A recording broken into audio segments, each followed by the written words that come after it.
Saúde, estamos de volta, nosso segundo bloco continua aqui, temos a honra de receber a família Marcucci hoje. Tivemos no primeiro bloco a doutora Mariana Marcucci e agora chegamos com o doutor Sérgio Marcucci. É médico também, nutrólogo, ginecologista, mestre em tecnologia de alimentos, enfim, estamos conhecendo a família. Bem-vindo, tudo bom, doutor? Obrigado, Pedro. Alegria recebê-los aqui. Alegria toda minha. Vamos falar sobre um assunto que todo mundo sabe muito sobre a questão, mas todo mundo também tem muitas dúvidas. É o velho e bendito colesterol, né, doutor? Aqueles exames, como é que está o colesterol? Aumenta o colesterol, diminui o colesterol. O que vem assim? Todo mundo fala, mas eu tenho certeza que poucas pessoas sabem exatamente o que é esse tal do colesterol. Tá. Colesterol é uma molécula importantíssima no nosso corpo, produzido 70% pelo fígado, né? Menos do que 30%, vou dizer para você, é originário da sua alimentação. Então, essa molécula, ela dá origem a hormônios esteroides, né? Por isso que chama colesterol. Então, os hormônios esteroides, eles têm uma molécula de colesterol e a vitamina D, que na verdade não é vitamina, ela é um hormônio, né? Então, o colesterol, ele dá origem à testosterona. Sem colesterol, você não tem testosterona, então você não tem libido, né? Ele dá origem ao cortisol.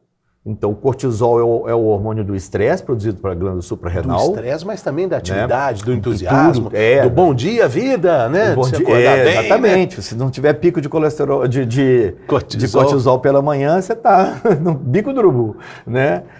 A progesterona, que é importantíssimo para o sono, para a memória, para a cognição, para o humor. E o estrogênio, que é o principal hormônio feminino, né? Temos nos homens também, mas é o principal hormônio feminino. Então, e o dihidroepiandrosterona, que é um outro hormônio que adapta a gente ao estresse. Então, são 5 hormônios que o colesterol produz e a vitamina D. O colesterol é o precursor da vitamina D. E sem colesterol, você não tem formação de vitamina D, e aí várias implicações a respeito disso. Então, é uma molécula do bem. O colesterol não é uma molécula do mal, é uma molécula do bem.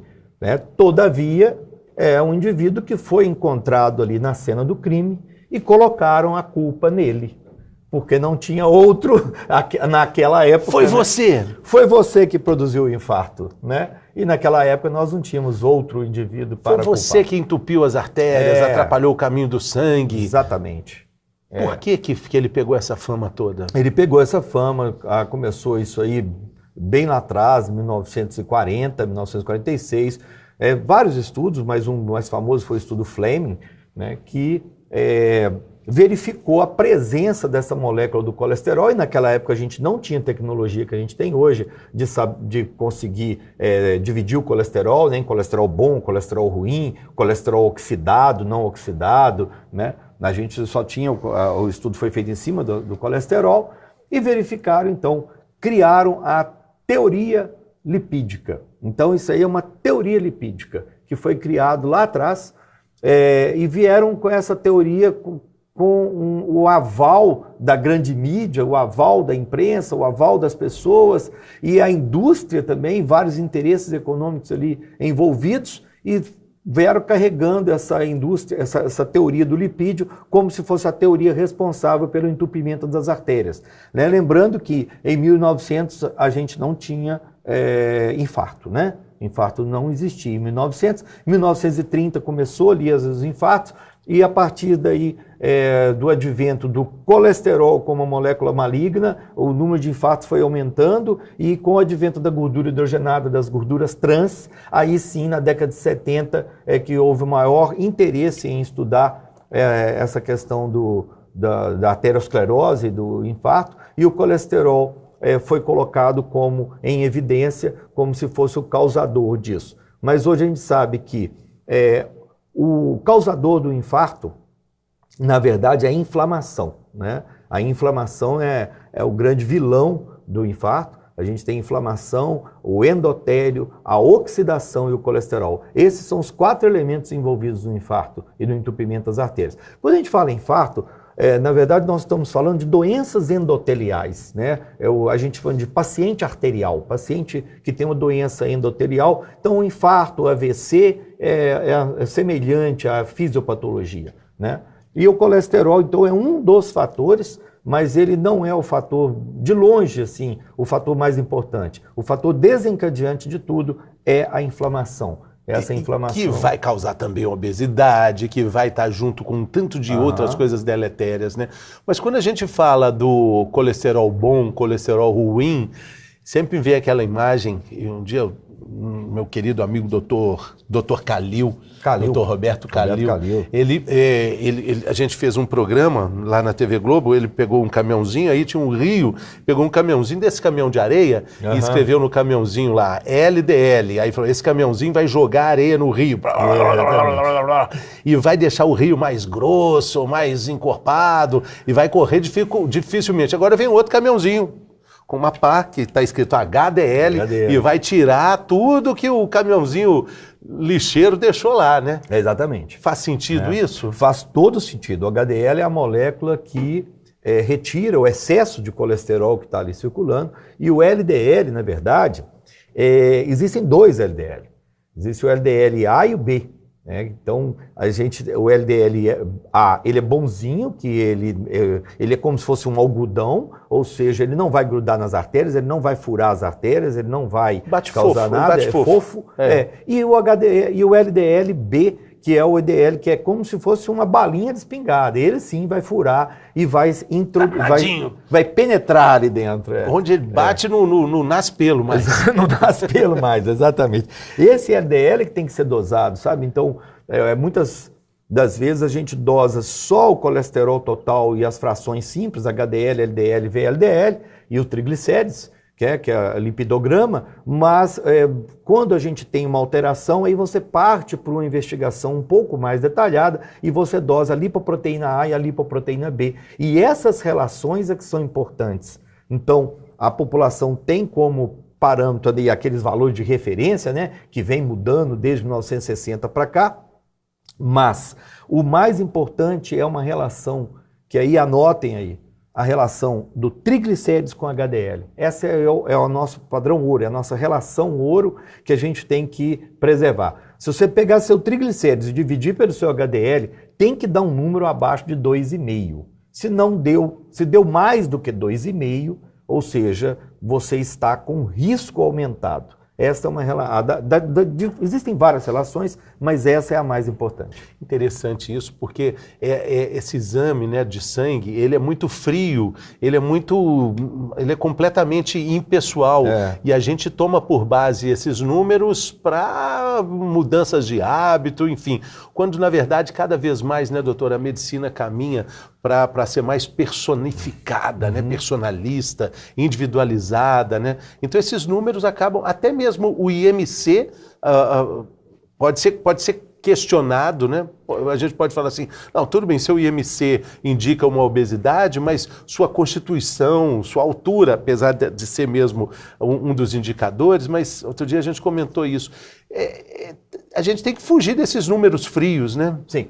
O IMC, só para complementar a sua fala, o IMC não foi um número, não foi um parâmetro criado dentro da medicina. Ele é um parâmetro que foi criado por uma empresa de seguros. Você tem conhecimento disso. Mas ele foi adotado pela medicina como um parâmetro para estatística. Então o IMC é muito bom para estatística, para você saber, nessa população aqui, a média do IMC é tal, para você determinar o índice de sobrepeso e obesidade numa população. Mas para a análise do indivíduo único, o IMC ele não é interessante justamente por causa disso que você falou. Se o indivíduo, eu, por exemplo, eu tenho 7 quilos de massa magra a mais do que o preconizado para a minha idade e para o meu sexo. Então, se eu olhar meu IMC, eu tenho sobrepeso. Mas o padrão ouro é o percentual de gordura corporal, né? Então, eu como nutrólogo vim falar sobre colesterol e triglicérides, mas o colesterol ele é muito pouco influenciado pela ingestão de gordura, ele é influenciado pela ingestão de carboidrato. Sim, O carboidrato é que é o grande vilão, o açúcar. O açúcar. E o senhor falou também, logo no início da nossa conversa, em 1900 as pessoas não morriam de infarto. E existiam poucos que estavam acima do peso também, né? Muito poucos, A obesidade, ela foi uma construção social, né? A obesidade, tem uma obesidade genética que corresponde a menos de 10% das obesidades, mas 90% ela é epigenética. Então a obesidade, ela começou ali no final da década de 80, de 70 para 80, onde foi o advento das gorduras hidrogenadas, a indústria de alimentos cresceu bastante, onde tudo passou a ser sequinho, né? Porque você não vê a gordura. E uma mudança da nossa geração por exemplo, cadê aquele papel cinza que embrulhava o pão? Cadê aquele papel? Papel de pão, o famoso papel de pão. O famoso papel de pão. Que tinha um barbantezinho assim, né? Tinha um barbante, você põe o pão debaixo do braço e vai pra cá. Sabe quem sumiu também? A bisnaga. Bisnaga. Cadê a bisnaga? Agora é pãozinho ou os pães artesanais, né? Então, por quê? Porque hoje tudo é com gordura hidrogenada. Então a gordura hidrogenada, ela tem a característica de ser sólida a temperatura ambiente. E é uma gordura extremamente inflamatória, né? E isso desequilibrou a relação de ômega 6 para ômega 3. A relação do ômega 6, que é pró-inflamatório, que é oriundo de gorduras saturadas e de gordura vegetal, para o ômega 3 deveria ser de 5 para 1, que é a relação da dieta do Mediterrâneo. Mas hoje, na nossa dieta ocidental, essa relação é de 25 para 1. Sim. Por isso é importante suplementar o ômega 3. E a gente estava falando aqui, antes da gente começar a conversar, o doutor lembrou do meu querido amigo, doutor Alfredo Halper. E o doutor Alfredo, ele tinha uma questão assim muito... Era quase um mantra que ele repetia. Falou assim, todo alimento é saudável. Todo alimento tem... Se é para comer, de alguma forma é saudável. E ele falava assim, pode tudo, menos a gordura hidrogenada. Tudo tem perdão, menos a gordura hidrogenada, porque ela é silenciosa, perigosa e ela está ali escondida, né? E quando a gente fala da importância de ler os rótulos, até nisso ela escamoteia. Mas tem outras questões que são importantes. Por exemplo, nas padarias que o senhor citou, o quindim, cocada, não tem rótulo, né? Não, exatamente. Ali é feito com o que a farmacoteca não, né? O que a gastronomia tem de arma para que aquilo ali tenha uma forma a gordura hidrogenada. É ideal. E a gordura hidrogenada que proporciona a possibilidade de você moldar um doce e ele ficar a temperatura ambiente perfeito. Antes eles derretiam, o bolo derretia, hoje nada derrete, tudo fica lindo, né? Bárbara, olha aquele biscoitinho ali, doutor, delícia. Nossa, eu não gosto nem de olhar para isso. Eu ganhei um biscoitinho delicioso, não quero nem perguntar se tem gordura hidrogenada, porque eu sei que está uma delícia. Mas enfim, resista a tudo, menos as tentações, né, doutor? Falando sério, como é que a gente... Nós estamos chegando aqui à conclusão de que, na verdade, o que causa mesmo esse entupimento na artéria, o que causa os efeitos... esse endurecimento das nossas artérias e, consequentemente, problemas cardíacos, não é o colesterol, é o açúcar? O quarteto maligno. Oxidação, inflamação, colesterol e endotélio, que não é maligno, ele é a vítima, né? Então, esses 4 elementos, em conjunto, é que vão ter o papel ali do entupimento da artéria. Então, o endotélio é a vítima de uma oxidação, que é dado pelos radicais livres, daí a importância de uma dieta antioxidante, e da inflamação. Então, como nutrólogo, uma pergunta que chega todos os dias no meu consultório, doutor, eu vim aqui consultar um nutrólogo, mais ou menos igual ir no jardim zoológico, você vê um animal assim, sabe? Eles chegam lá e olhando para mim e falam, como é que é um nutrólogo? Eu falei, então, prazer. O nutrólogo... Ele quer saber o que comer. Eu falo, a coisa mais importante não é o que comer, é o que você tem que deixar de comer. Que é o que você tem que deixar de comer que não vai te inflamar. Então, tirar da vida o açúcar, principalmente, os adoçantes. Há pouco tempo eu dei uma entrevista sobre a questão dos adoçantes, que foi uma ideia muito bacana que surgiu lá em 1920 e veio caminhando como um interessante substituto do açúcar para os diabéticos, só que hoje a gente sabe de todos os malefícios que esses adoçantes artificiais promovem no ser humano. tirar da vida os xenobióticos, xenoestrangeiro, biótico, coisas estranhas à sua biologia. Ou seja, corante, edulcorante, acidulante, conservante, comida industrializada, né? Parar de desembalar alimento e passar a descascar alimento. É uma máxima que todos nós nutrólogos falamos. Né? E tirar da vida as lectinas. Um exemplo de lectina é o glúten. É um exemplo, existem várias outras lectinas. Lectina é um veneno que as plantas produzem para proteger as suas sementes. Então, você olha para um alimento e pergunta, isso aqui, esse biscoito é feito de quê? Ah, tem farinha de linhaça. Ou farinha de linhaça é uma semente. Se é semente, ela tem lectina. E se tem lectina, vai inflamar o meu intestino e essa inflamação vai passar para o meu sangue. E aí sim você vai ter o problema do entupimento da artéria. E tirar da vida a caseína A1.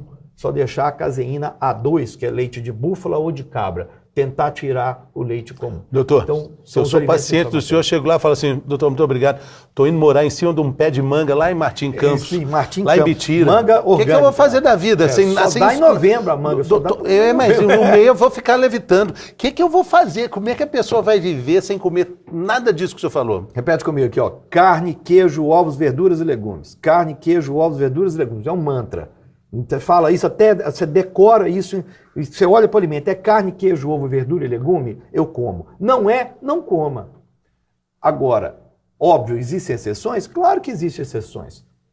Né? Mas o problema é que você não pode tornar as exceções o hábito, que é o que as pessoas falam. Né? Ontem eu estava sentado ao lado de um casal almoçando e a menina colocou um pudim de sobremesa, mas assim, eu olhei para o pudim. Eu não como de jeito nenhum doce. Mas o pudim te olhou também. O pudim olhou para mim. Com certeza te olhou. Rolou o clima, entendeu? Entre eu e o pudim. Mas ela falou assim, aí ó, não tem problema nenhum se você comer um só que o pudim era o tamanho de um prato. Aí ela comeu o pudim. Eu não gosto de pudim pequeno, não. Falou com o parceiro assim, aí tá vendo, se eu tivesse em casa, eu comeria o pudim inteiro. Aqui eu comi só o meu pedaço, só que o pedaço era enorme. Então, quer dizer, essa relação do que é pouco e o que é possível, é muito subjetiva, né? E as pessoas, então... Não, e é uma mudança de estilo de vida, não é um regime. Não é. Não é um lugar para chegar, é uma forma de caminhar. A gente está brincando aqui, esses assuntos sempre rendem muita discordância, divergência, mas o que é mais importante mesmo é a pessoa encontrar uma medida do possível, né, doutor? Porque eu acho que para a maioria das pessoas é muito difícil seguir esse pentagrama aí que o senhor falou. Carne, queijo, ovos, verduras e legumes. Só. E o queijo é só A2. Não pode ter queijo A1. Tem. É difícil mesmo, mas se a gente colocar pelo menos como prioridade, como um alvo para ser buscado, né, o máximo possível, né, desembalar menos e descascar mais, né? Claro que os resultados são bons, né? Claro que os resultados... Aí a gente está saindo de outra coisa. Falamos muito sobre inflamação, no primeiro bloco também falamos sobre inflamação, mas oxidação também é muito importante a gente realçar, né, doutor? A oxidação, ela leva uma oxidação importante é a glicação.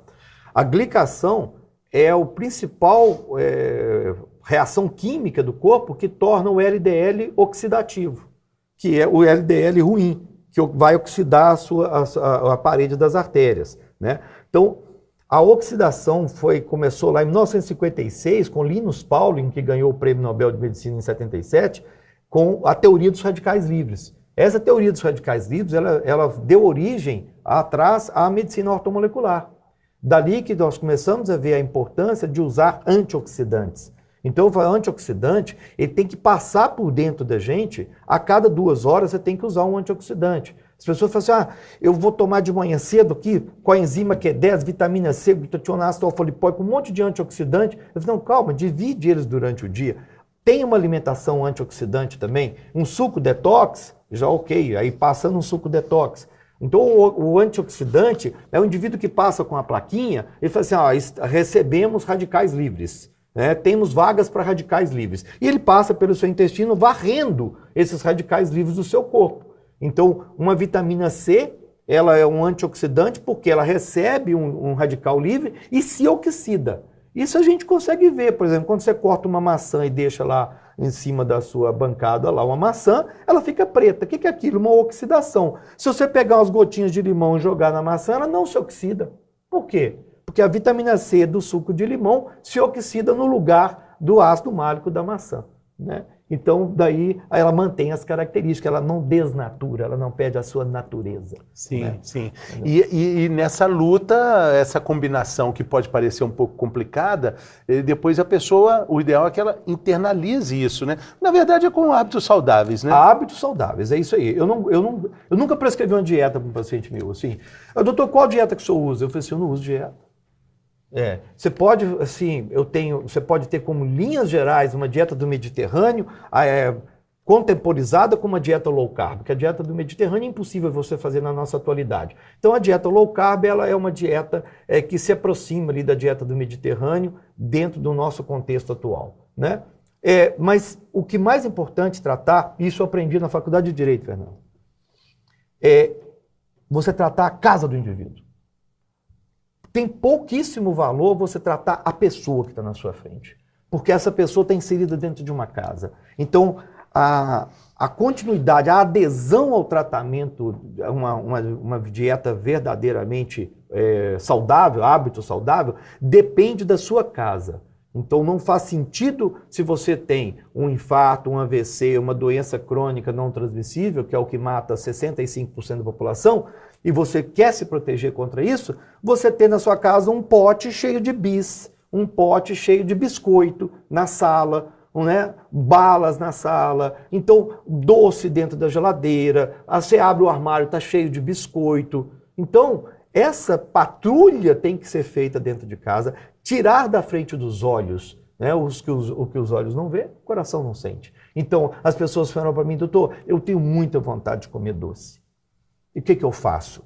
Eu falei assim, primeira coisa, você não pode ver doce. Você fica olhando para a ex-namorada? Não, você bloqueia ela lá, né? Você não quer ver mais, nem ela, nem o primo, nem a tia, ninguém. Para quê? Para você não ter lembranças. Então, é isso. Para que você vai ficar olhando para doce? Mas às vezes elas ligam. Às vezes liga. O doce chama você, não falou, você não falou que o Quindinho estava te olhando? Eu estou lá, flertando comigo. E aí, de novo, doutor Alfredo. O que ele falava? Ele falava assim, tem algo que engorda muito, que se chama culpa, que é a coisa que mais tem caloria. Você fica culpado porque comeu, porque não comeu. Come, mas come um doce bom. Quer comer chocolate, ele enchia a boca e falava assim, come um chocolate bom, come um bom chocolate. Mas não fica culpada e nem culpado depois. Não desperdice as suas calorias ali comendo uma coisa qualquer. Eu falo, tem que valer muito a pena. Né? E sobre o regime, para a gente caminhar aqui para o fim dessa conversa maravilhosa, quantos regimes existem no mundo? Por ano são lançados 1.500 livros sobre dietas e regimes. Por ano. Por que não tem um que funciona? Porque não existe a dieta ideal, porque não existe o ser humano ideal. O dia que existir o ser humano ideal, nós teremos a dieta ideal. Então, todo médico, todo profissional, todo serviço de saúde que trabalha com isso, eu trabalho com isso há 30 anos, ele quer escrever um livro sobre a dieta dele. Então, a dieta do Dr. Marcussi, o método do Dr. Marcussi, o método do fulano e tal. Dr. Alfredo Hall, por exemplo, eu trabalhei muitos anos com a dieta do Alfredo Hall, a dieta dos pontos. Espetacular, eu tenho todos os livros dele. Né?